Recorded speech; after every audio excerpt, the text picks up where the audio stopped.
ఈ దేశంలో మనుషుల కంటే నువ్వేనయ్యా.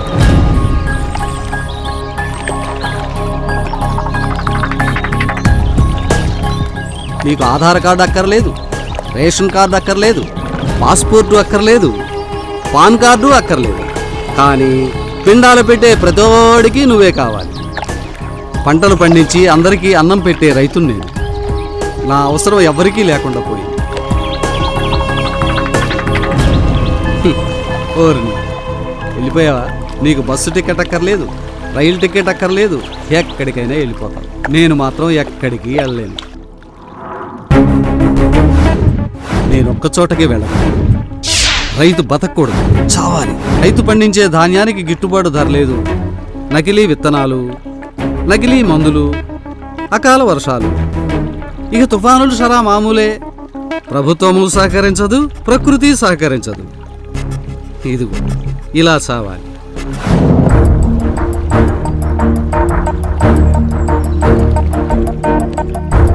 చావాలి.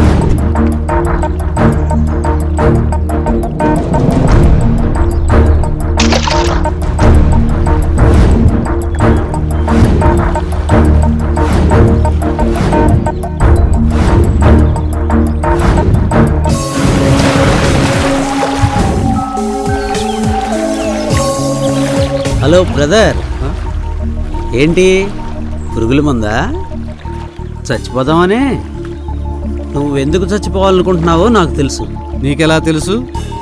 ఇది పురుగుల మందు, నువ్వు రైతువి. దేశవ్యాప్తంగా ఉన్న సమస్య ఒక్కటే, అదే రైతు సమస్య. ఏది ఆ పురుగుల మందు ఇలా ఇవ్వు. ఇవ్వవయ్యా, పర్వాలేదు. ఏంటి నీకేం కాలేదు?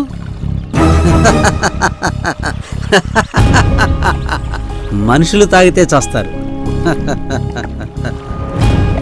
నేనెందుకు చస్తాను? అంటే నువ్వు మనిషివి కదా? భూత్నాథ్, భూత్నాథ్, భూత్నాథ్, నీ భాషలో దెయ్యం. భయపడ్డావా? భయపడకు. చచ్చేవాడికి భయం ఎందుకు? నువ్వు నాలా చావకూడదు. నువ్వు బ్రతికుండి ఎంతోమంది రైతుల్ని చైతన్యవంతుల్ని చేయాలి. అసలు నువ్వెందుకు చచ్చిపోయావు? నేను నీలా రైతుని బ్రదర్. ఓ పక్క పత్తి, ఒక పక్క మిర్చి, ఇంకో పక్క వరి. ఎంతో కష్టపడి పండించా.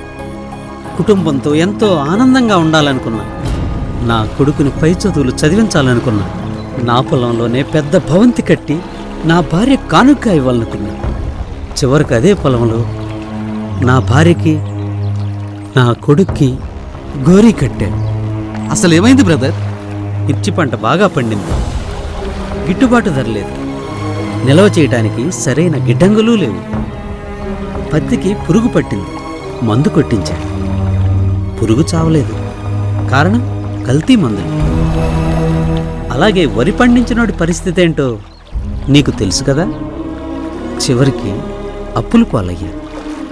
ఈ పరిస్థితుల్లో నా కొడుకు మా నాన్న పై చదువులు చదివించలేడేమో అనుకుని పెద్ద పెద్ద ఫీజులు కట్టలేడేమో అని తొందరపడి ఆత్మహత్య చేసుకున్నాడు. కొడుకు చావుని జీర్ణించుకోలేని నా భార్యకు గుండెపోటు వచ్చింది. హాస్పిటల్లో బైపాస్ సర్జరీ. 5 లక్షల డబ్బు అడిగారు. గిట్టుబాటు ధర లేని రైతును కదా, కట్టలేకపోయాను.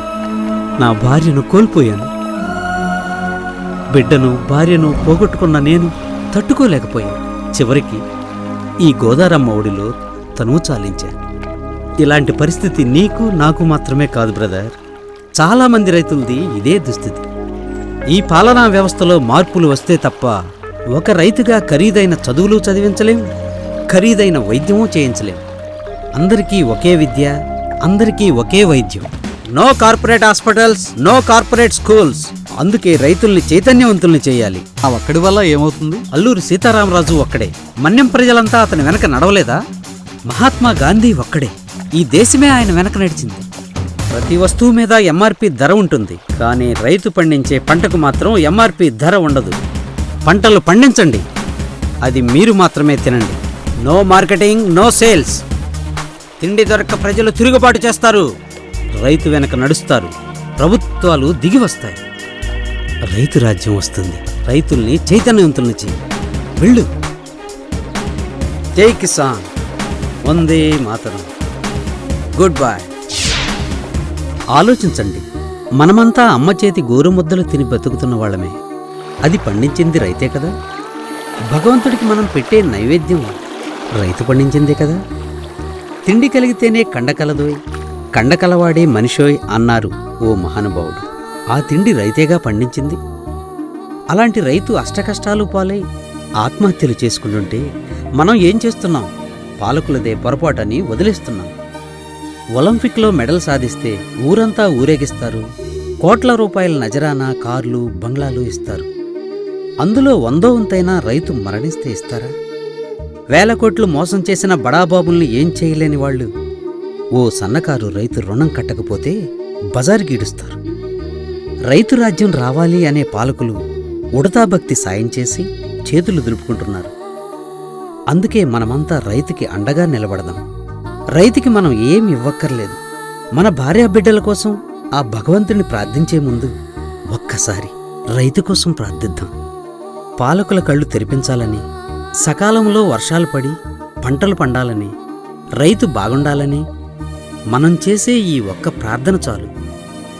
అమ్మ ఎంత గొప్పదో అన్నదాత అంత గొప్పవాడు. జై కిసాన్.